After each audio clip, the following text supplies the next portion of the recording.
Around 47 million Americans have voted early in this year's presidential election that is now just a week away. 25 million votes were cast in person, 23 million votes returned by mail. Meanwhile, the disgraced former president held an embarrassing press conference at Mar-a-Lago this morning. He arrived an hour late and then went on to describe his Madison Square Garden rally, which has been widely condemned for racism, bigotry, and Nazism, as a love fest. I don't think anybody has ever seen anything like what happened the other night at Madison Square Garden. The love in that room. Trump claimed he didn't hear any of the comments made by a so-called comedian about Puerto Rico being an island of floating garbage, a line that reportedly was practiced the night before at a Manhattan comedy club. When asked about the comments, Trump did not denounce them, just repeated that he didn't hear them. As predicted, he also said that he didn't know the comedian, saying, "I don't know him, someone put him up there, I don't know who he is." A senior campaign advisor for Donald Trump said the speeches from Sunday's Madison Square Garden rally, which included racist remarks and dangerous threats about immigrants, were vetted beforehand. Many of the remarks from Sunday appeared to be read from teleprompters, indicating that they'd been approved by someone within the event's planning team. Politicians that have been doing this for a long time, 30 and 40 years, said there's never been an event so beautiful. It was like a love fest, an absolute love fest, and it was my honor to be involved. Meanwhile, back at his future exile palace in Florida, Trump said, "I don't think anyone has ever seen anything like what happened the other night at Madison Square Garden. The love in that room, it was breathtaking." Trump has said the same thing about the U.S. Capitol riot that he incited, that there was so much love there. Trump is confirming what psychologists have been telling us for years, that Donald Trump doesn't know what love is. He's never been loved. He doesn't know how to love. To him, everything is transactional. Which is why, when he said recently that he got to know Kim Jong-un very well and had no problem with him, and then went on to say that we have a bigger problem with the enemy from within, we have Americans that are really bad people. No, they've done very bad things to this country. They are indeed the enemy from within. We need to decipher the code. And that is that, to Trump, the enemy from within is anybody who doesn't praise Trump. Anybody who opposes him, from political leaders to regular voters, from the free press to protesters, American citizens, to him, are the enemy within. Whereas Kim Jong doesn't trash him, at least to his face, and therefore he has no problem with him.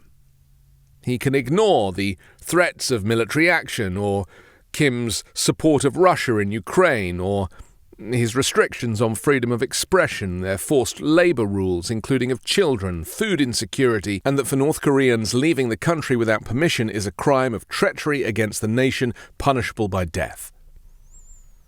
If you can't see how Trump is already a dictator, already an authoritarian, then you're missing the moment. We have to believe Trump when he tells us who he is. It's not an act, it's not a joke or sarcasm. He's been a narcissistic racist all his life, so let's not get distracted with the media coverage of the racism at the rally. I mean, what did you expect? It seems to me that Trump supporters fall into two categories.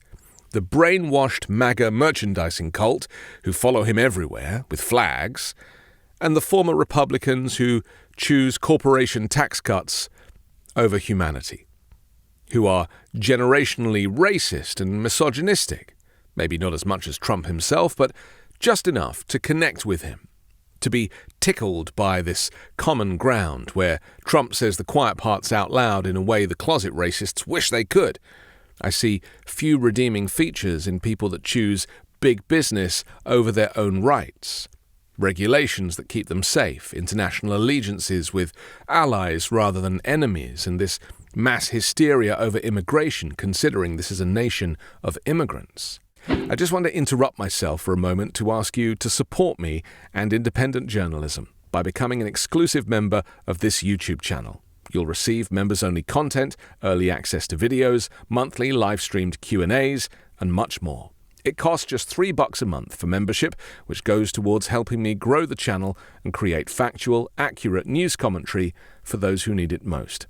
Right now, the failures of corporate-owned media and the spread of disinformation and far-right propaganda has made finding authentic news coverage in the US difficult. And with your help, we can have a greater reach, whilst democracy hangs by a thread and the threat of fascism is closer than ever. I'll do my best to put this honest analysis out every day, but I really need your help to do that. If you're watching on a computer, simply click Join directly below or click the Join link in the description to join the 5 Minute News YouTube channel. If you already have a Patreon account, please subscribe at patreon.com/5minutenews. Thank you. Meanwhile, career law enforcer Vice President Kamala Harris will do 5 interviews today ahead of her closing argument speech in Washington, D.C. this evening, according to her campaign. The interviews will include 4 battleground state television interviews to reach voters in Detroit, Milwaukee, Philadelphia, and Pittsburgh, as well as a Spanish radio station with Rumba in Pennsylvania. Harris has really stepped up her interview game in recent weeks, and I'm proud of her calling out Trump and his movement as fascist. Unlike Europeans who have come face-to-face with fascism, America's history hasn't seen anything like regime change.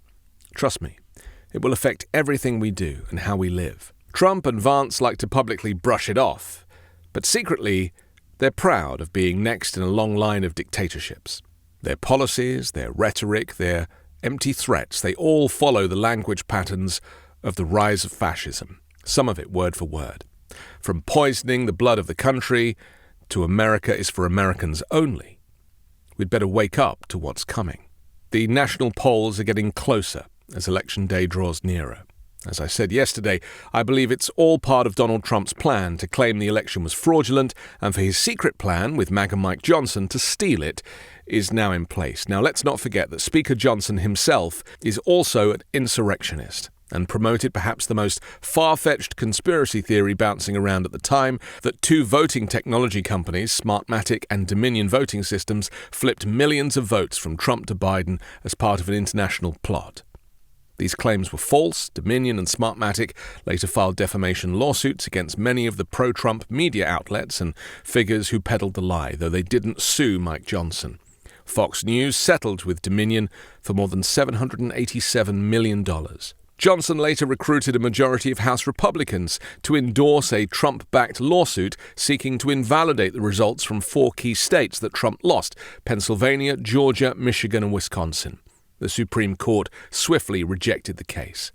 The legal brief that Johnson submitted, along with 125 of his fellow House Republicans, claimed that unconstitutional irregularities involved in the 2020 presidential election cast doubt upon its outcome and the integrity of the American system of elections. Hours after the January 6 riot was over, when Republicans objected to the Democratic electors from Arizona and Pennsylvania, Mike Johnson voted for the objection, which would have disenfranchised over 10 million voters and would have deprived Biden of 36 electoral votes that he legitimately won. Now, if Republicans lose Congress, MAGA Mike Johnson will be replaced as House Speaker with Hakeem Jeffries, so I don't fully understand Trump's secret plan yet, but I guess we're just a week away from finding out.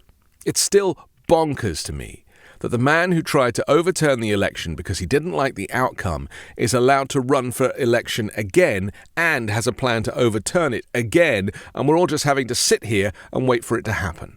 Fortunately, a new poll says that most Americans think that Vice President Kamala Harris is prepared to accept the outcome of the presidential election, while only 30% feel that Donald Trump is prepared to do the same. So people know that Trump won't respect the outcome, which means that they're not going to vote for a candidate that doesn't respect the democratic process, our institutions, and the rule of law, which confirms my suspicion that Donald Trump is going to lose. But what really matters is by how much he loses. It has to be a significant, sinking, resounding loss for clarity, for democracy, for America's future. Please go vote. I can't and wish I could, but you can. Don't waste it. I'm Anthony Davis. You can find me on the 5 Minute News YouTube channel and podcast, on Wednesdays co-hosting Uncovered, and on Sunday on The Weekend Show with Midas Touch.